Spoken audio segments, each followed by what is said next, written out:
Hello, hello, hello, and howdy do. This is Let's School. This is a neat little game. I think it's a neat little game about building a school, running a school.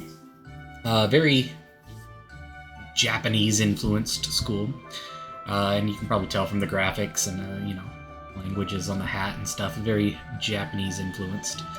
Got my headset on. Don't normally wear my headset with this. Bump the volume down just a tad. So the idea, you start a school, you pick a location, you build your principal, um, and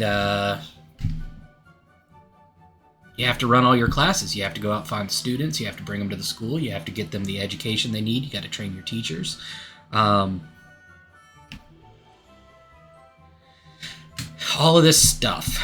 And I enjoy it. It's a relaxing game for me. It's one I love management games, and this is the type of game that you can just kind of sit back, casually go through it, and enjoy it.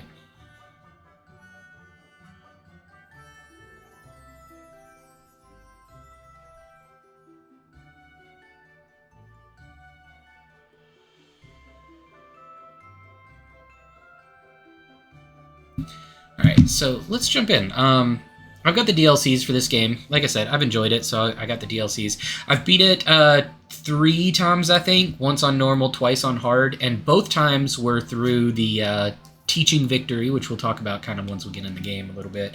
So I kind of want to gear it towards not teaching victory. They have one that's all about attracting a lot of students into the school and keeping a lot of students happy.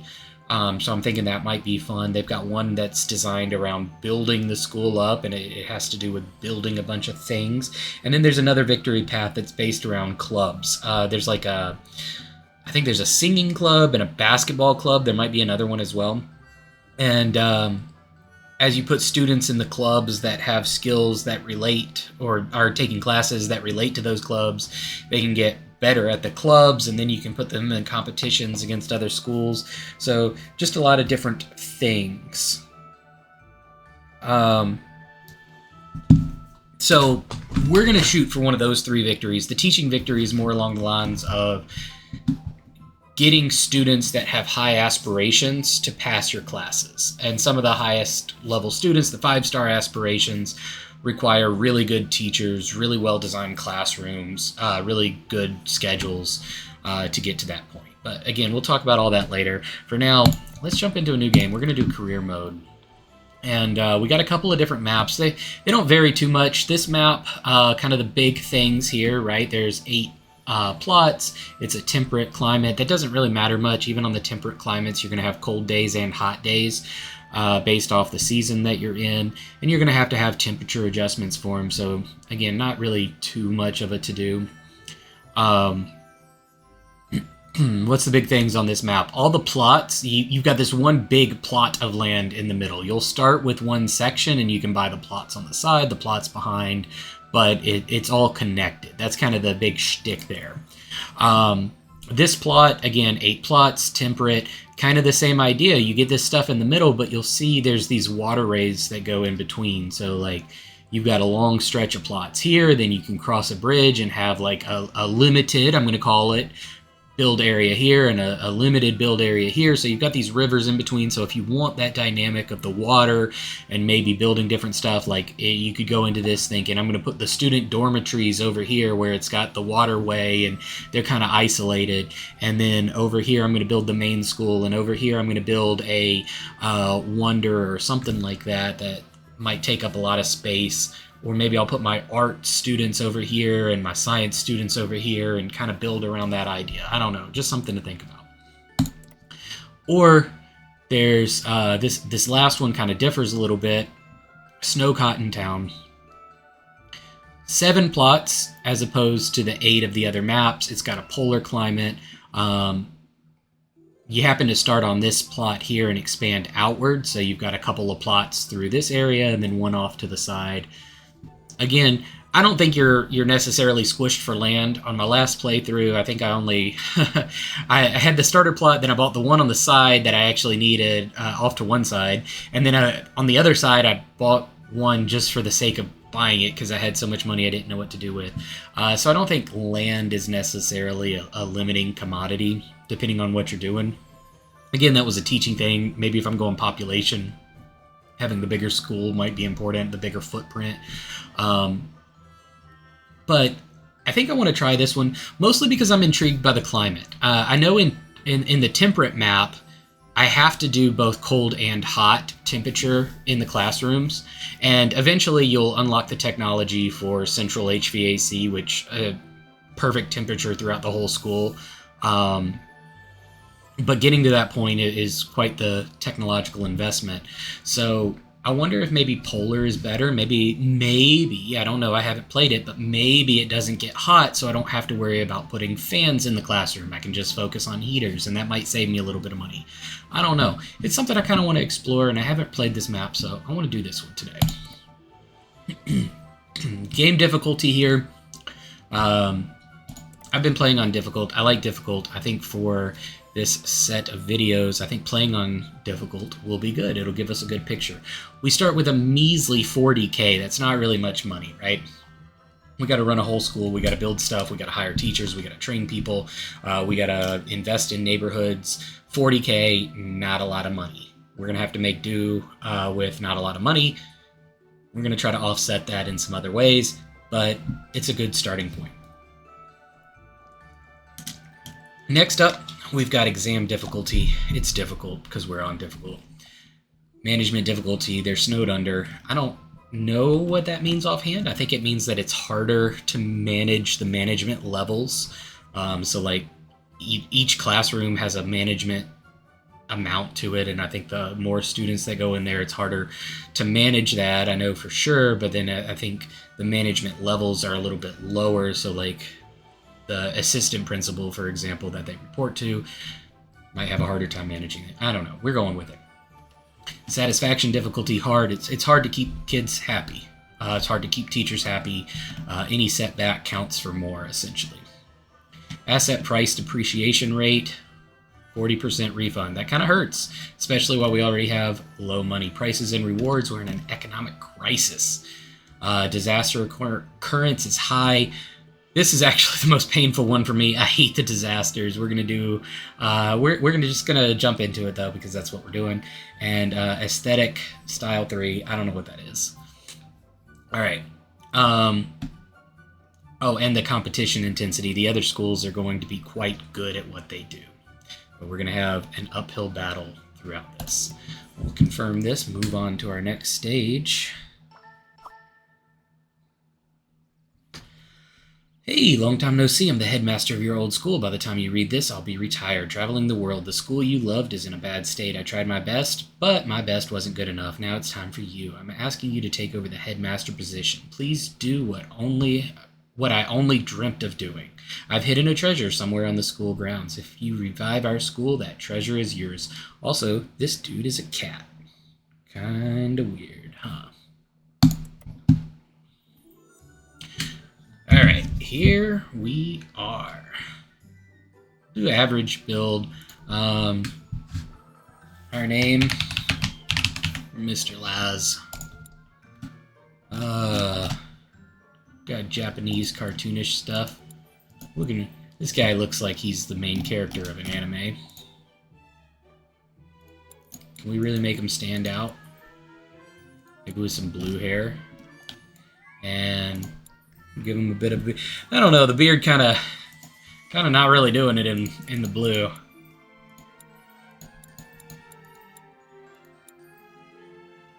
Yeah, maybe something like this, just to get it out there. And it's a Japanese school. I feel like we got to dress up a little bit. I'm not opposed to the vest. I'm kind of liking the vest vibe. That seems like a good thing. All right, Mr. Laz is wearing a vest. All right, the school. I'm gonna call this. Well, let's work on our logo first. What do we like? What do we like on a logo? Thing's kind of nifty. Does that fit around it kind of well? Maybe a little bit. Let's see what we can do. I don't actually see any pink on that logo. Yeah, I think this first color is just a dud. I don't think it's actually doing anything.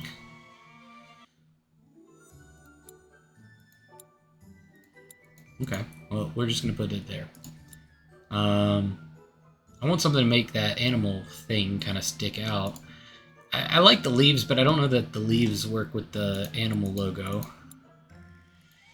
I feel like we need to kind of zero in on something. I don't know. It's like it's a little bigger than the framing. Feels weird, right? Maybe it just has to do with the colors. Let's try swapping the colors around a little bit. All right, so the pink there is the background.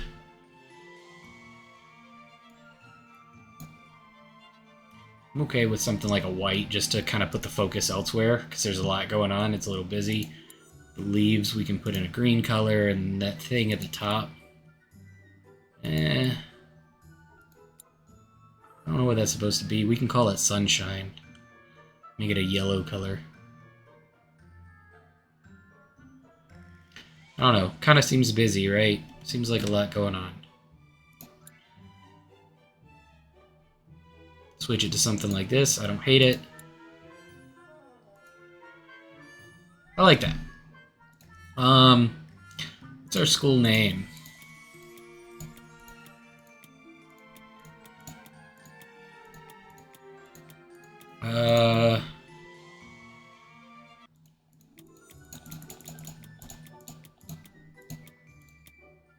I don't know what this logo is supposed to be. I mean, I guess it's kind of like a wolf, lion, big predatory cat thing. What if we call it Wolf Academy? That seems alright for now. Alright, I'm sure we can change it later. I've never actually tried because honestly the school name is just a means to an end. We're going to do these wizarding robe things because they come with the newest DLC and I don't hate them. Kind of swifty nifty. And let's go ahead and jump in.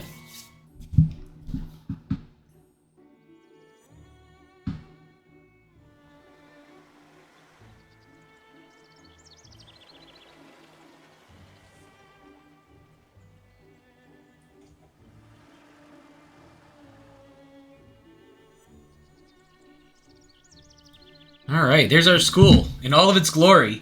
All broken down, battered and bruised. It's seen better days, and it will see better days again. We have the opportunity. Are you the new headmaster? I'm Miss Lynn, your assistant. Feel free to ask me for help if you encounter any difficulties. Might not have a lot of experience, but I'll do my best. It's not easy being headmaster. Oh, I haven't been told about your past work experience yet. I'm not going to do the tutorial because I'm going to be talking over a lot of stuff, and I don't think we need that too. School's education goals are to admit more students and help them achieve their aspirations. The higher the aspiration star level, the greater the reward. You look like you have a lot of experience. Let's get straight to it, she says. All right. So we are paused. We've got 15 broken, damaged things around the school.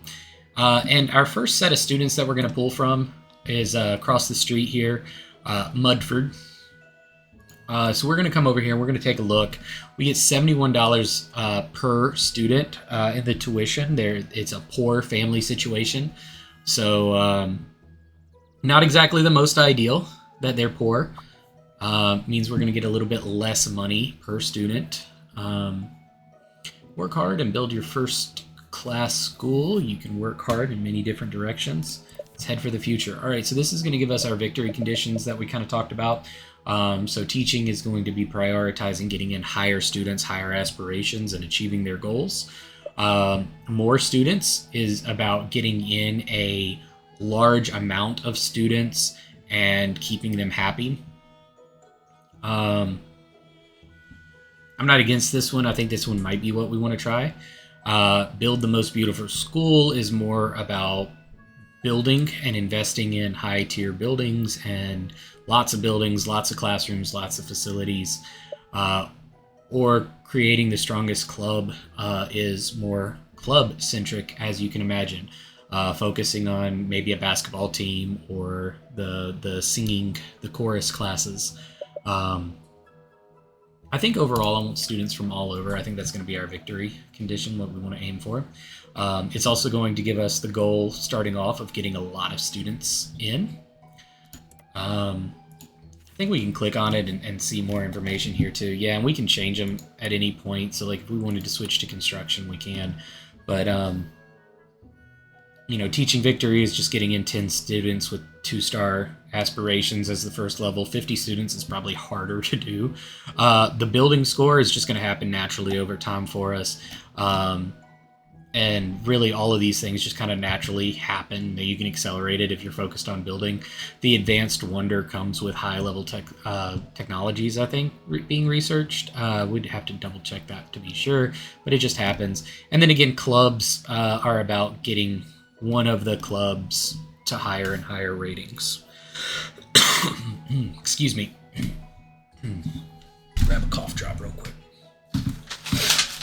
All right. So I think the population is going to be a cool one. I mean, 50 students, 100 students, 150 students, and ensuring they have good medium satisfaction. 200 students with a high satisfaction, and then 250 students with a very high satisfaction. I've not looked much into what it takes to satisfy the students and staff. But I think it's like secure campus, no disruptions in the class, making sure they have access to food and funds and activities. And I think this is overall a good thing to aim for. All right, we're still paused. We're looking around. We got to set up our students. We know that we're going to be getting $71 per person in tuition. It'll cost about $900 to establish this recruitment area. We can look around at a couple of the things that are here. The pipes aren't really doing much for us, whereas something like the Jungle Gym is giving us 30 appearance and 20 stars, and it's providing a plus 10 entertainment. And what that means is up to 10 students have entertainment, essentially. I'm going to move that to the back. I feel like the playground should be behind the school. We can see a lot of different stuff. This is just a useless asset. Since it's a useless asset, I'm going to go ahead and sell it off. It's 40 bucks. 40 bucks is 40 bucks. I'm going to clean up some of these broken rooms as we go through. Double check that all of these are useless assets. They are, and we're going to sell them. I'm going to fix that room. And wham! Look at that. All built up.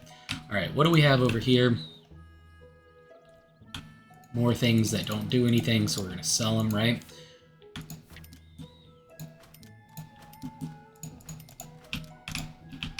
A lot of boxes getting cleaned up, more chairs, more boxes, all useless assets, get rid of them. I'm clicking on them because occasionally we'll find stuff that's useful. This toilet stall gives 5 stars, and it gives a +1 for public toilet access. So what we're going to do is we're going to click and drag this to move it over here kind of close to our jungle gym, our little resource area that we have. And we're going to go back to looking at what we can get rid of. These fences aren't really doing terribly much. The cones are 1 star. That's kind of neat to know. This barrier's not doing much. We're going to get rid of that. So because these cones are 1 star, I'm going to move them up where I can find them later. Because I may want to use them. Again, just kind of getting rid of useless assets as we look. The well, getting us drinking water and such. Move it over next to the bathroom. Get rid of some of that junk. Trash piles are obviously not doing much for us. We've checked boxes and chairs a bunch. We know they're useless. This fence here looks really awkward, and we're just going to go ahead and clear that out too. Get a couple bucks. Same with this one. Alright, what do we have in here? We got another broken room. We can go ahead and get rid of that. Fix up a couple of things. All the cracks in the walls looking good. Got a debris pile outside. Alright, we see we got some stairs so we can go up a floor. What do we have in here? Got another pile of debris, some broken walls. All of this looks fixed up now. Yeah, all right, looking good. Over here, not as fixed up, but it can be. Ooh.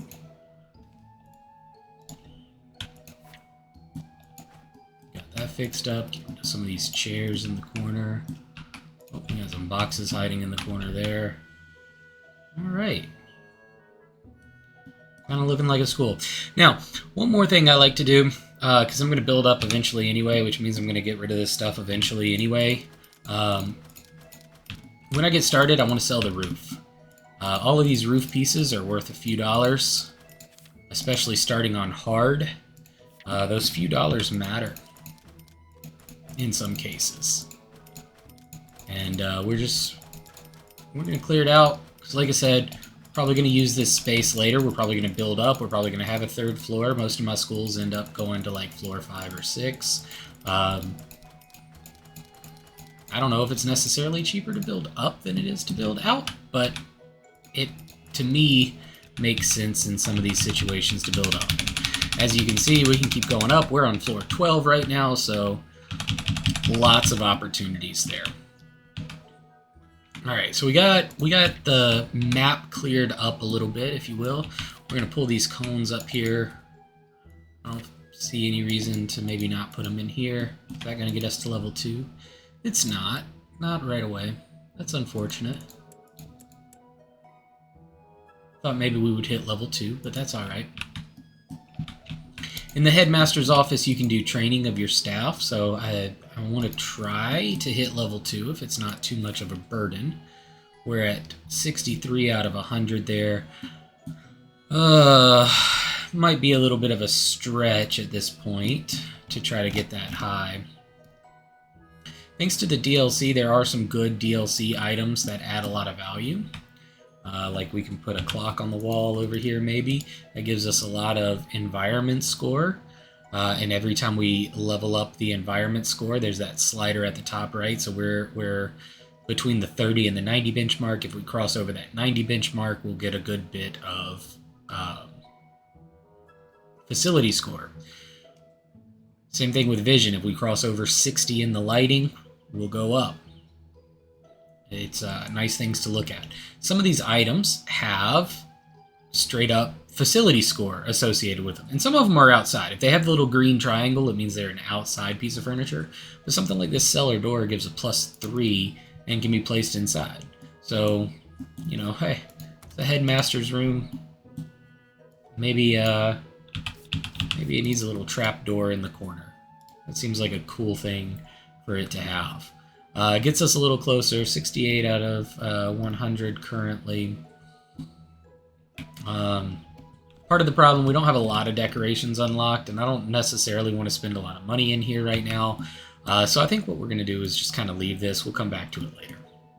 There's a lot of other stuff we need to get up and running, right? So our bathrooms, that was where my mind was going. It was about what I was about to start talking about. Our school is a little bit limited here. We don't have a lot going on, a very small amount of stuff. We don't even have a classroom. The only building we have right now, the only room we have, is our headmaster's room. And actually, you know, while I'm thinking about it, I want to make a quick adjustment here. I do want to go back into the headmaster's room. I want to grab a door. I wanted to go ahead and put a door over here behind the desk so we can access this room without building stairs. I know that probably seems a little silly that, you know, anybody that wants to get to this section is going to have to go through the headmaster's office, but maybe eventually we move the headmaster's office over there or something. It's easy enough to do. But right now, we need to get started with getting some fundamentals for the school up and running. We don't have a classroom. We don't have a management office. We don't have a research room. We don't have a women's room. We don't have a men's room. We don't have a tea room. We don't have a headmaster. Well, we do have the headmaster's room. So all of these things need to be built. Different classrooms have a different size, or different rooms, not necessarily classrooms. Different rooms have different sizes. So like a research room is 18 squares minimum. So if we come upstairs and maybe we start building something out, We're at a 3x8 there, a 2x8. I think a 3x8 will make sense. You can do something like drop that in. I forget what our minimum room size was, but we're going to pass it with this by a decent amount. I was thinking maybe coming in a couple of squares and it gives us the ability to put something across the back wall, but honestly, I don't know if we'll need it. I like setting up a research room pretty early. Research to me feels like what makes the world go round. Early on, our teachers aren't going to be very good. That means that they're going to have limited management skill. That means not a lot of desks are needed. But even with starter scores, we are hopefully going to be able to have one manager and 3 people shortly, if not right from the rip. One of the other things I do want to do with this room, I think it's important with a facility score, or for the facility score to go up. Currently, the room's efficiency is 100. Since we are going to have limited people and low values starting off, I want to see if we can hit an exponential breakpoint. One of the easiest ways to get a couple points here is making sure we have good lighting. So, as you see, we moved up, we had some lighting, we're feeling pretty good. Now, what else can we do? Maybe we can get some decor to drive that up a little bit, get a couple of facility points from that. We can put our trap door in because we know that's an easy 3. Kind of a cheesy little thing to do there with the DLC item. This plant is not limited to outside. Gives us 6 stars, a little bit of aesthetics, and just like that, we're up to level 2, so we're at 115% efficiency. If we can go up a little bit more, that'd be all right. Maybe we want to... How close are we here? We got to get to 30 overall. I'll do some quick math. We're at 20, so we would need 10 aesthetics to go up to the next aesthetic breakpoint. I don't really see anything that stands out. I mean, technically, this Watertown decoration could go inside, give us 6 stars. We're a lot away, though. Like, 93 away from the next level is a lot to try to aim for with our limited unlocks and more limited funding. So I think we're going to be happy that we have a level 2 research room and just kind of pause there.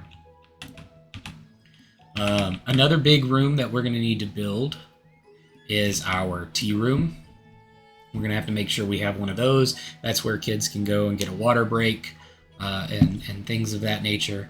And we're also going to need our bathrooms.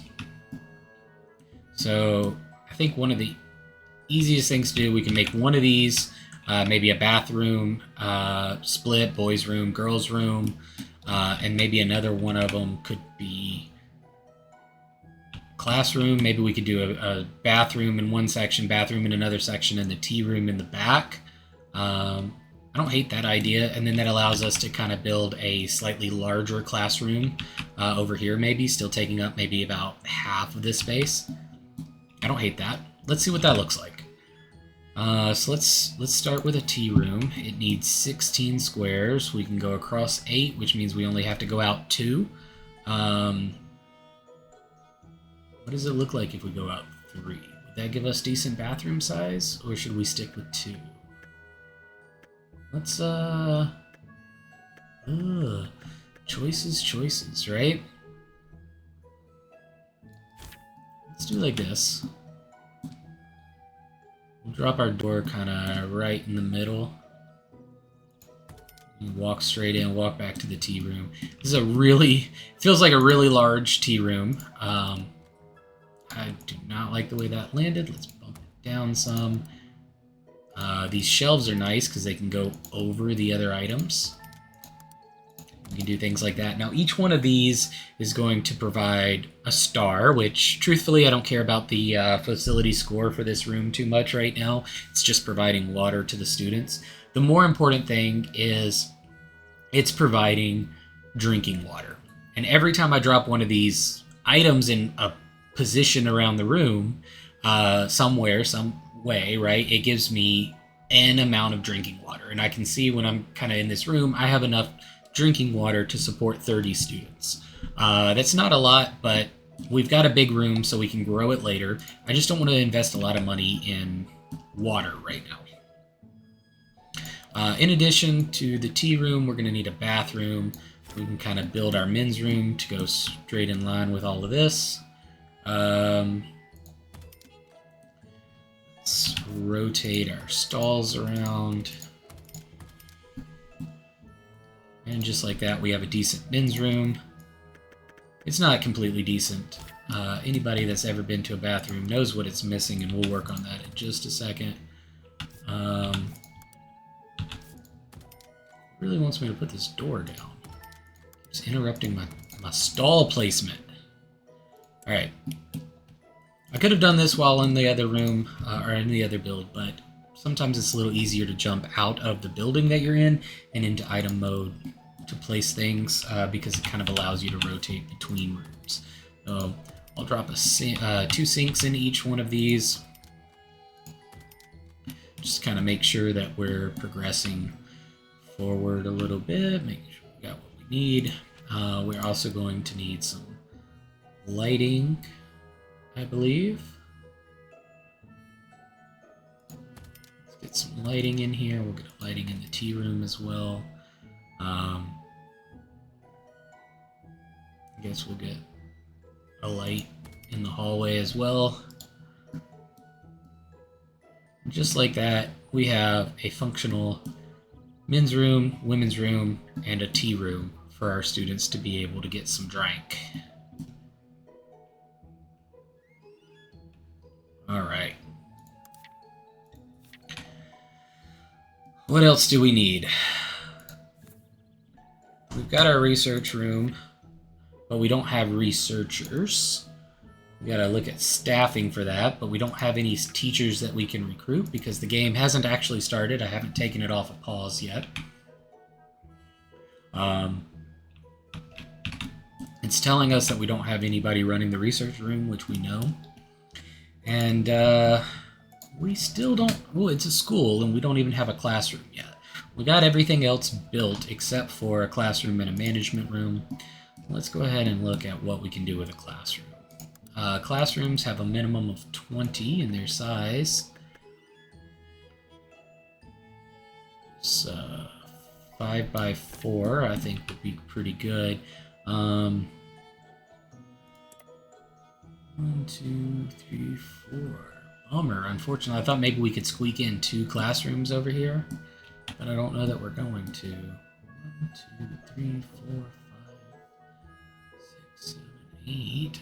I could do another classroom along the back and kind of have it elongated. Maybe that's what I'll do when it's time for a second classroom. Thankfully, we don't need one right away. In the meantime, we're going to... Ooh, that's not going to give us much in the way of desks if we do it like that, which is the way it would want to fill. And we're not getting much desk space. So the desks, I think, the podium points towards the students, and that's where I normally put the desks. And this would only give me 5 by 3, 15. Not exactly ideal.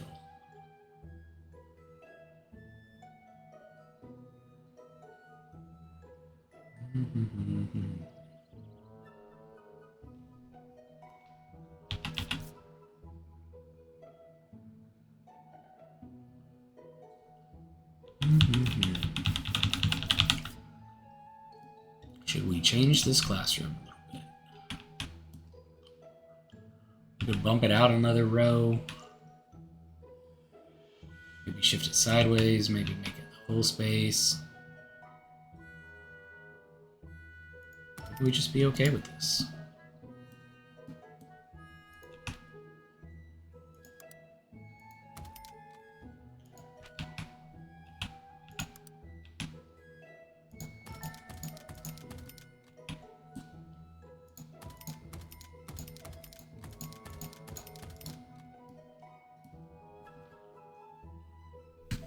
It's really not a lot of students.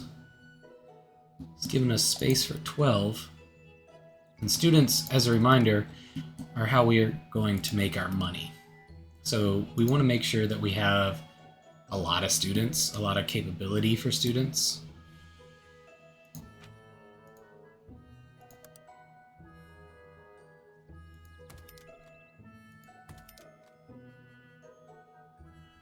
Oh, it needs 2 of these lights in every room to be suitable. Kind of sucks. I'll have to go back and work on the lighting in the other rooms. Alright, so teaching efficiency is at 100% right now. It would be awesome to get that a little bit higher.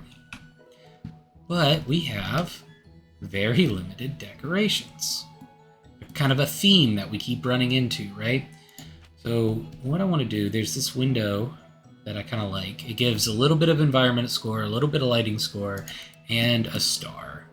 I'm going to use a couple of these here and see if we can't get pretty close. Alright, we did get pretty close. We're also really close to scaling up on our aesthetic score. We don't really have much that we can put in here. Whoop. Let's drop that in the wall corner there where I wanted it. Looks really weird with the blackboard being kind of in front of a window, but we're just gonna go with that. We do want to scale up 840 for this plant, but it will definitely put us solidly as a level 2 classroom. Alright, Miss Lynn is our only teacher right now, and we're going to need a homeroom teacher for this class. So we're going to go ahead and assign her. We can also change our portrait, which we're going to do. We'll put these in as the turtle. They're our first students. They're a little slower than the rest of the students. It's just something we need to be prepared to admit to ourselves. Alright. We got a good amount of stuff underway. Just kind of quickly doubling back to some of these rooms. Let's see. Apparently our bathrooms don't actually need light. This hallway is dark. What we're going to do, we're going to grab this light, we're going to copy this light, we're going to put one in this corner. That should make our lighting in the hallway a little bit better. Again, our bathroom doesn't really care for light. That's fine. Aesthetics really low in all of these rooms. We're just going to have to make 2. We have 12 desks currently, so we can have up to 12 students in the classroom. And that's what it's telling us here as well. And if we come over here and we look at school, or here, it's going to give us 16 people per period. So we are going to need a bigger classroom, is what this tells us. We're going to admit them. We're either going to need a bigger classroom or another classroom. They're giving us 16 students per week. We've got the 1 week period. These students are meal packers. They're going to be bringing their food a lot, and they're forgetful, which means that they have a minus 40% memory. When we look at these students, somewhere it gives us a stat score. Maybe we have to admit them first. I am going to admit all of them because we need the tuition. Right now there are 7 pending, and we definitely have 7 desks anyway. We're going to take them all. We're going to take all these students, and we're going to drop them in our turtle classroom. And if we look at our students, you now see their stats. They've got memory, which is one of the basic attributes of students. The higher the memory, the faster the acquisition of humanities knowledge points during classes. Humanity knowledge points, a student's exam points can be obtained from taking humanity courses. So essentially, they're going to need to take humanities courses, and based off of their memory stats, they're going to gain knowledge points, and they need this many knowledge points in order to pass their exam. So they're going to need 22 humanity knowledge points to pass their first exam for this first year, or 1 week actually, with our time scale. And they've got 13 intelligence, and they're going to use that intelligence to get their science. So this is kind of telling us a lot of information here. Some of these students are forgetful. That was that negative trait that we looked at, right? They're also short. I don't know why that matters, but they're shorter. But they've got minus 40% memory. So instead of having the 12 or 13 that the other guy had, the 13 that the other guy had, they only have 8. That means they may have to have an extra humanities class or a stronger teacher or something of that nature to get this student the same 22 knowledge points that this student is going to have. It's something important to think about. So what some of the things that we can do is we can invest in the community.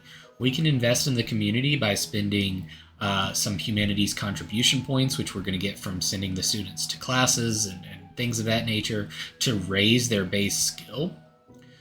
We can spend some science points to kind of do the same thing with their intelligence, make it easier for them to learn science. These are some things that we might want to keep in mind. We can invest in their arts and sports too.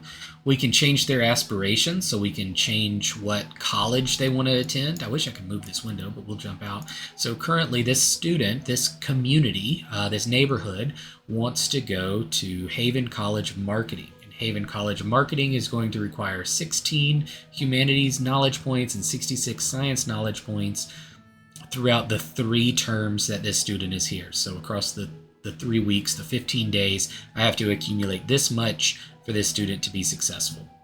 If they pass their exam, I get $700. I get 4 humanity, I get 1 science, and on a full exam mark, I get 1 bonus of each. If I invest in them, I can level them up to a level 2 aspiration. And traditionally speaking, at least the ones that I remember, when you transition somebody from one college to another, you can pick what college they're going to, and their breakpoints might be different. So currently, they only need the greens and the blues. If I'm leveling them up, maybe they need a lot of blue and a little bit of green. Maybe they need a still 50-50 split of green and blue, or maybe they might need some green, some blue, and some sports are orange or art is pink. And that's where these other attributes might come in play. And with their art and their sports being low, I probably wouldn't want to pick a college that's going to require these other promotional or these other intelligence values. So something to think about as we're progressing. And then finally, I can do charity fundraising. And what this does is it increases the neighborhood's finances.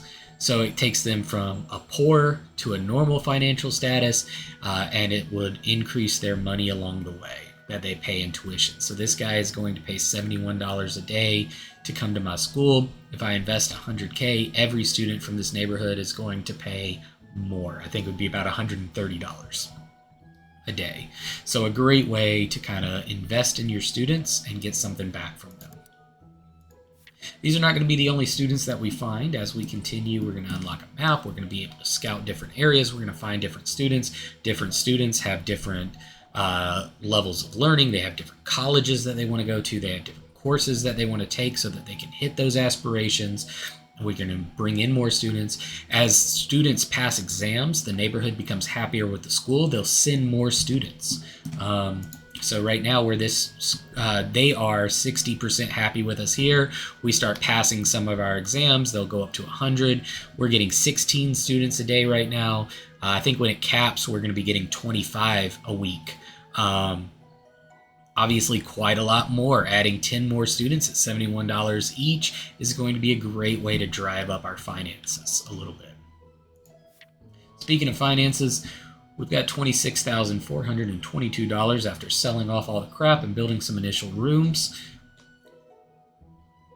We have $497 coming in a day based off of mostly tuition from the students that we just accepted, and we have $505 in fixed costs. That's the upkeep for the rooms and things of that nature. We can click on it and we can get a more detailed breakdown and see what that is. So like Miss Lee's salary is $300, which is the largest part of that, and then upkeep for the rooms, pretty small, losing $8. We could take a loan if we needed to. Don't necessarily want to, because the loan is going, we could take $10,000, pay back $10,500. It's going to take a daily payment amount. Quite frankly, we're not making $525 a day right now, so I don't think it would make a lot of sense to take that loan, and it's not like we're going to be getting a lot more students in a very short amount of time. All right, what else do we have to talk about early on? We've built our research room so we can see our research. There's a couple of things that we can get started with earlier that I like to prioritize. One is food tent. Food tent is going to allow us to build another building, hire a chef. Now our students can start buying lunches. A lot of our students bring their lunch. We looked at that earlier, right? Well,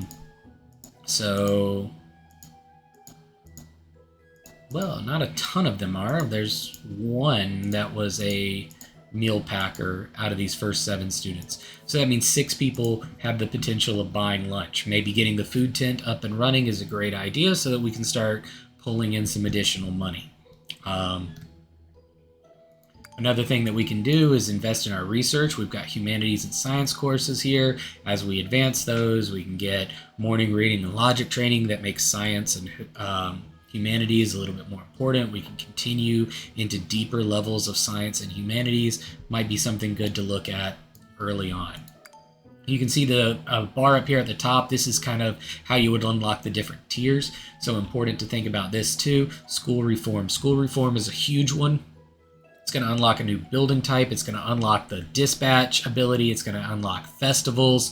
It's going to unlock some building things specifically for going to like second floor and things of that nature, as you can see there with the staircases. We can obviously already do that. We've got a second story in our school, so we're not too worried about that piece. But those are things that we can do. Playground, going to allow us to provide entertainment to the kids. That feeds into their happiness level. We can build that playground and put a bunch of play equipment out there to make entertainment values go up. We talked about education. Under the management tab, we can get an employee break room, which is going to keep the employees a little bit happier. We get campus security to help resolve issues around the campus. And then finally, we've got clubs. We've talked about the clubs a little bit. We've got basketball, we've got pop music, and apparently club decoration. All things that we can consider moving into keeping our students happy, letting them have more options in the school. As we advance, there's a lot more stuff that we can do, setting up training rooms to make training more efficient, corporate culture, ways to park vehicles, which allows us to bring in students and teachers from further away. We can do advanced research that lets us upgrade our research room and how we handle research. We can set up a boarding school, which also brings in some possible additional funds because of students staying on campus, and opens up, students from further away being able to stay with us, something to consider. We can upgrade management rooms to different levels, which when we build out our management offices, those can allow us to get higher efficiencies and more things for those rooms. We can upgrade our teaching, which is going to allow us to zero in on classroom upgrades, like better desks, different types of classrooms because of the DLCs. Definitely something to prioritize. We want to make sure, we push for that 2-star efficiency on our classrooms. For that first classroom that we built, we want to make sure that we can get these other classroom researches so that we can push that 2-star up to a 3-star, 4-star, and 5-star for classrooms. Most rooms only go to 3 stars. Classrooms go to 5 stars. That extra bonus on teaching efficiency can really push through and make classes very quick and very efficient. Campus security, emergency drills, assembly hall, and peace and stability are all things that are going to add to the general flow of your school, make things a little bit more efficient. And then, like most research trees in games, there are things at the end that you can do that just continuously give you bonuses. So you can continuously research humanities to get more of these humanity points, which you may need if you're trying to build a humanities-based wonder. You can turn research directly into money when you research all of the building items that generate money. The temperature controls don't directly generate money, but they're part of that same kind of block-ish of things that you can build in the school, because you build temperature items in the school.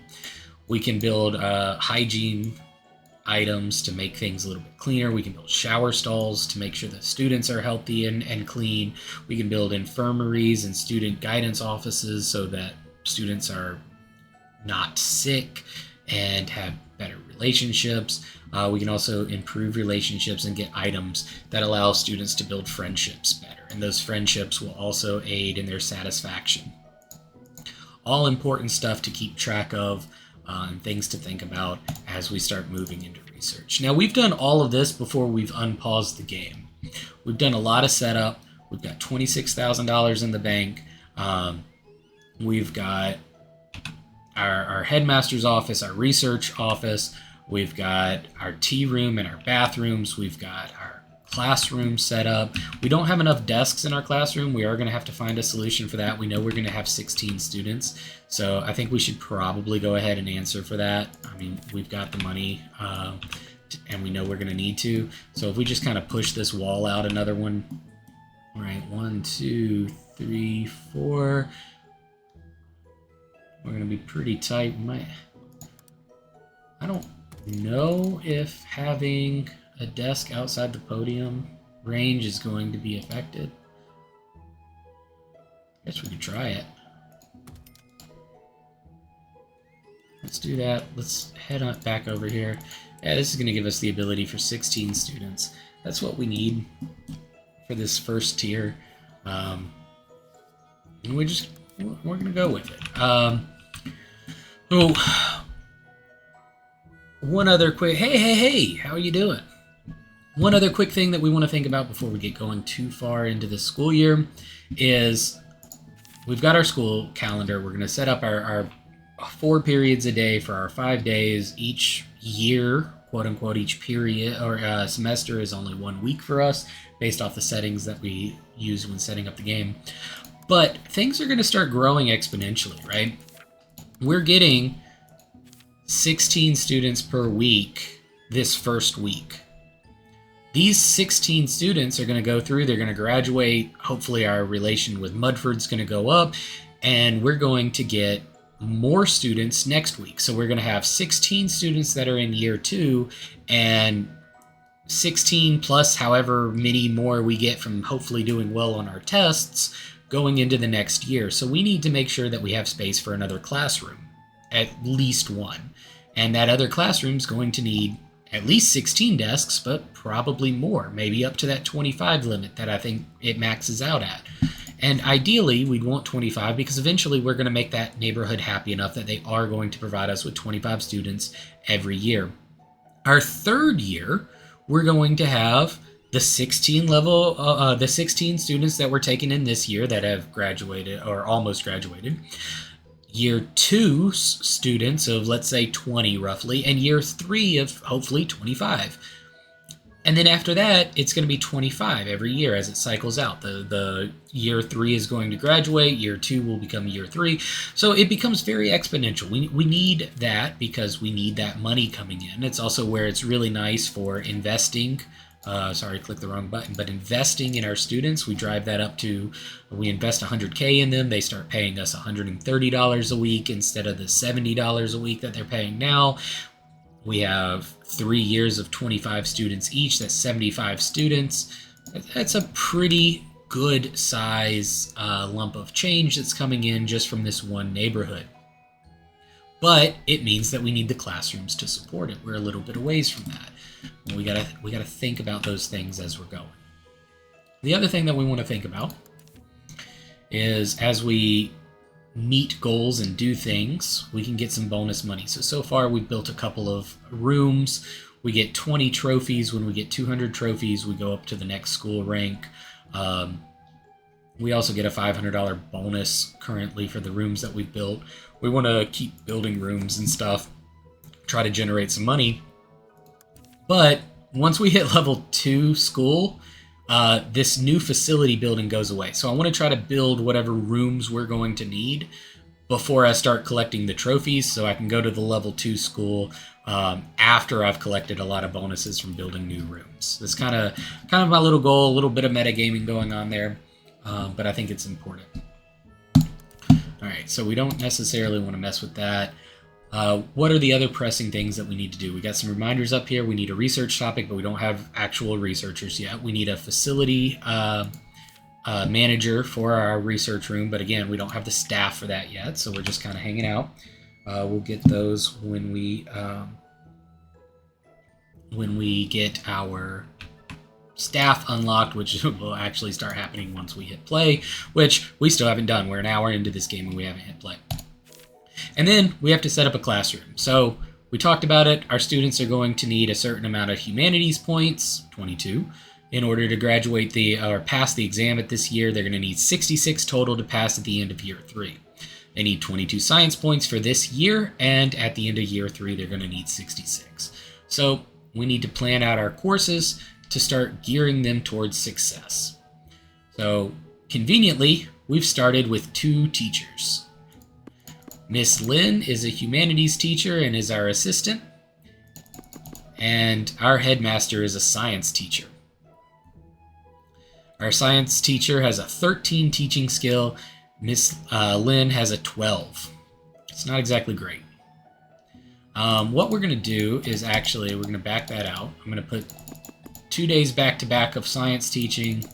Then I'm going to put in a couple of literature's teaching.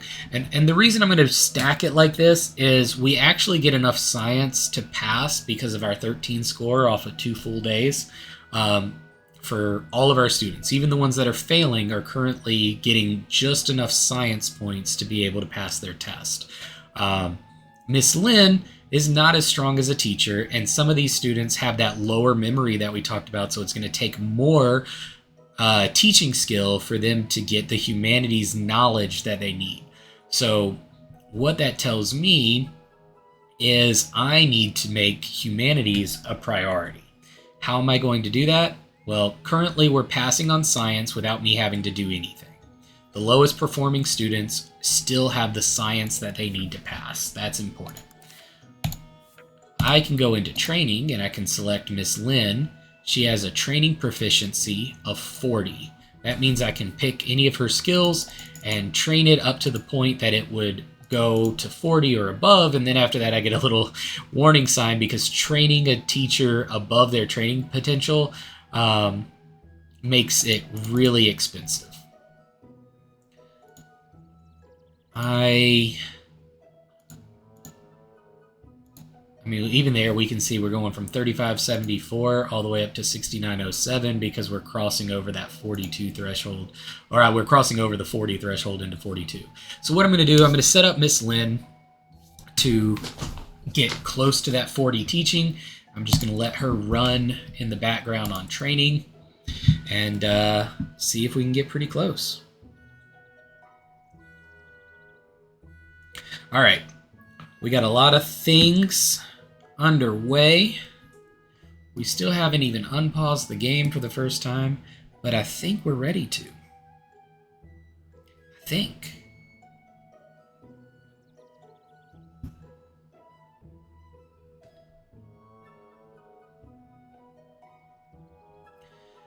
Just thinking over a couple things. Did I miss anything? I don't think I missed anything.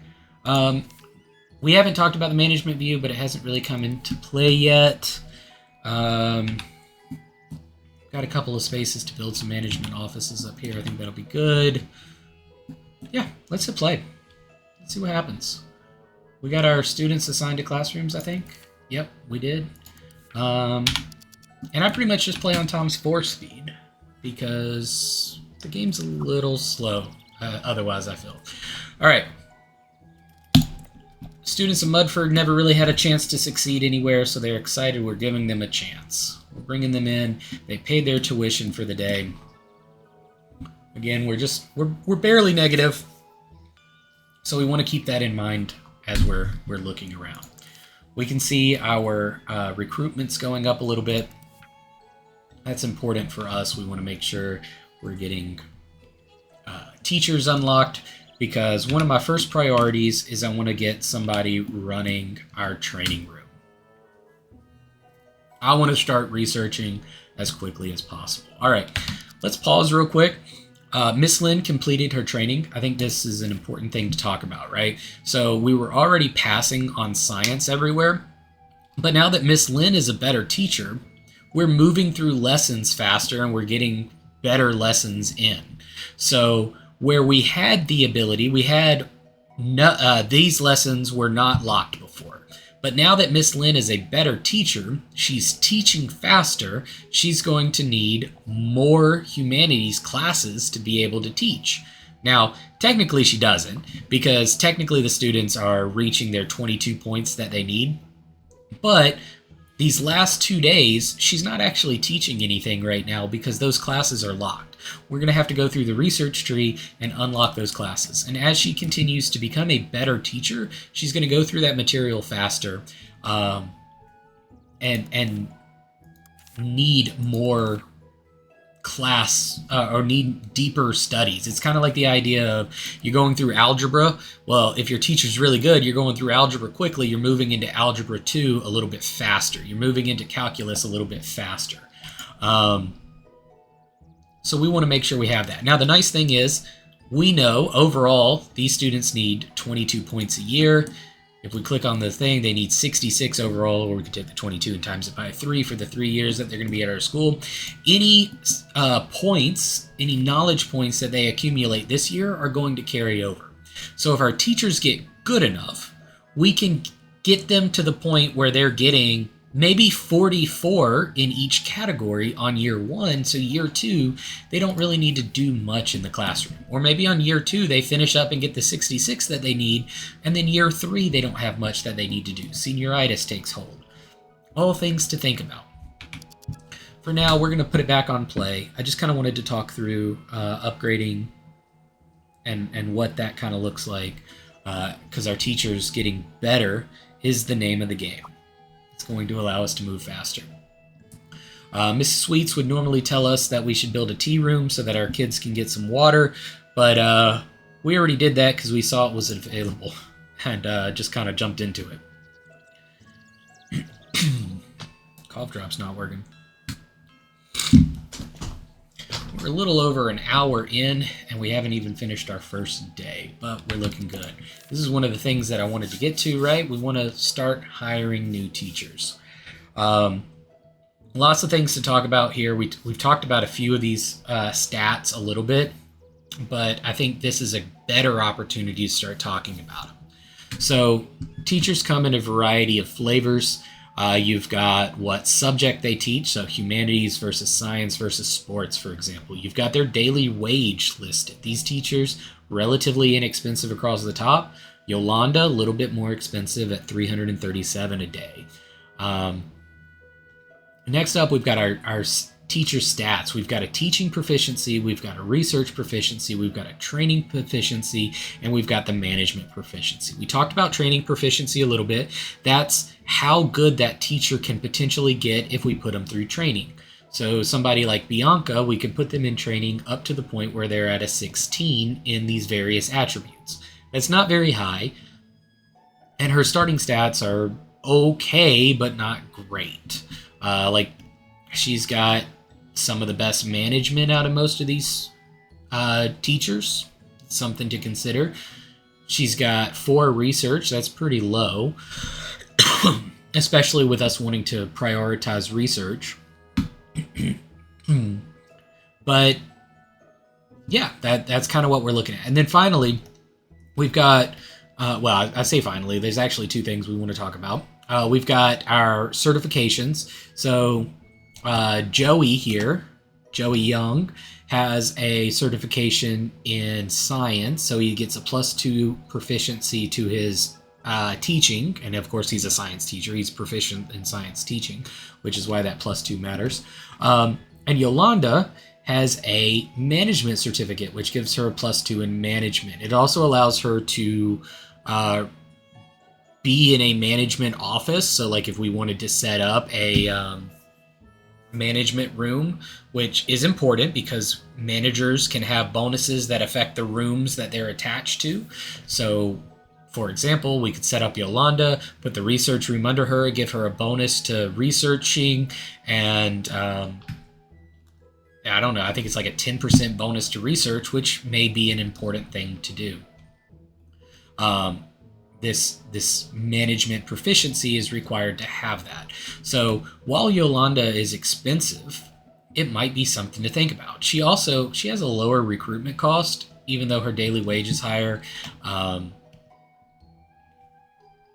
I don't know, trade-offs, right? We're not making a ton of money. We're already a little bit negative, so we want to watch these daily wages. We know they're going to drag us down a little bit. We do want to make sure that we have a decent manager for the research room. And out of all of these, 12 seems to be the highest, which is not great. But I'm thinking we can maybe get Bianca, Oliver, and Joey to run our research. Bianca's not great at research, but she's decent at management, so maybe she can run that management room. Let's go ahead and grab these. We're playing pretty aggressive here, but I really want to make sure we're getting research going. So she's going to be our best manager. She gives us 12 management value. Whoa, whoa, whoa! Who did I put here? Put Bianca there, which is not ideal. So I'm going to put that in. Bam. Now our research is set up. We are under our management threshold because we had a manager with a 12 value. We've got 24 total research. And because we got that 2-star room, they're running at 115 efficiency, which is not bad. That's going to give us that 28 value total. All that is going to allow us to start seeing how long it takes for us to do these different types of research. I do want to prioritize the food tent. I'm a little worried about our money. We're about $500 negative and we're spending a lot. So I want to get that food tent so we can start generating some cash back. And I think I do want to build a management office. These don't have to be very big. They only need, I think it said 9 squares.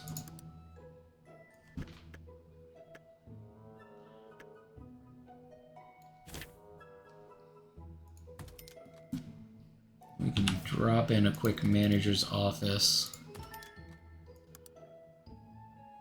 Fix that phone. I don't like it, like it was hanging out backwards there. Drop in a couple of lights. Oh, it only needs 1 light. Perfect.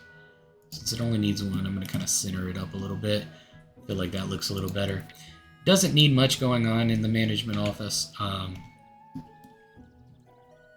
but it's something that I want to kind of show how it works. And to help with that, I think I am going to go ahead and take Yolanda. I'm going to take Yolanda partially. So one of the nice things about a management office is the administrators that are running in the management office can still teach classes. Researchers can still teach classes too. So it's not a bad thing. We got a lot of teachers. We only got 1 class. We're kind of extending pretty hard here. So having that basketball teacher, the sports teacher unlocked is not a bad thing, as it's going to allow us to explore other students when we get to that point. And in the meantime, it's going to allow us to look into a bonus. So we can do teaching efficiency. This is going to give a plus 10% satisfaction of homeroom teachers, or I'm sorry, teaching efficiency of accountable classes by plus 10%, but the satisfaction of homeroom teachers. So stresses out the homeroom teachers a little bit, but makes the teaching better. Or we can do research is king. That's going to increase the output of our researchers a little bit, but make them cost a little bit more. We can increase the tuition of our classes. So if we did this, all of our students would pay $5 more per day. We've got 16 students per week right now. It could be a nice way to generate a little bit extra money. All of these are pretty good perks early on.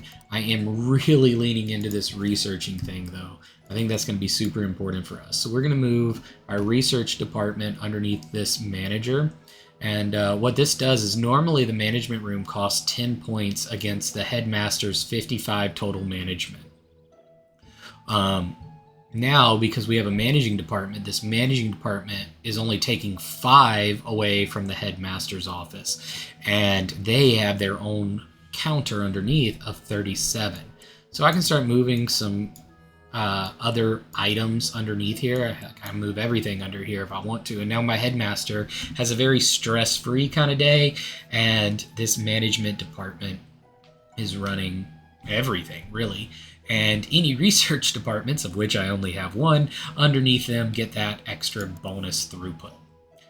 So what does that mean overall? It's going to take us 0.3 days to complete the food tent. So we have that coming up in a quick, fast hurry, and I think that'll be good. Now, we've done a lot. We've got 2 bonuses here because we built 6 total rooms. So that's actually going to be 40 trophies that we'll have going in. It also gives us $1,000 that we could pick up. I am going to sit on that for now. And really, I think this is a good stopping point for episode 1. We're about an hour and a quarter in almost. We've gone over a lot of topics. We haven't even finished our first day. We're only about halfway through our first day, but we've got a lot in play. So thank you, everyone, and we will see you next time.